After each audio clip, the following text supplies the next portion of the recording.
बाबा साहेब अम्बेडकर महामानव थे और सामाजिक समता और आर्थिक समता के प्रेरणा स्रोत थे। आज हमारे समाज में जातीयता, सांप्रदायिकता, अस्पृश्यता समूल नष्ट होनी चाहिए। कोई भी व्यक्ति उसकी जात, पंथ, धर्म, भाषा और सेक्स से बड़ा नहीं होता, उसके गुणों से बड़ा होता है। और बाबा साहब का ये सपना हमारे समाज में आर्थिक समता और सामाजिक समता प्रस्तावित करके ही पूरा होगा।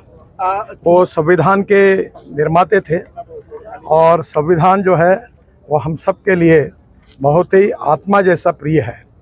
और इसलिए संविधान के जो साइलेंट फीचर्स है, जिसमें लोकतंत्र है, समाजवाद है, धर्मनिरपेक्षता है, फंडामेंटल राइट है, फ्रीडम ऑफ स्पीच है, इसको न कोई बदल सकता। ये जो मूल तत्वों को, ये हमारी सबकी बाबा साहब ने दी हुई देन है।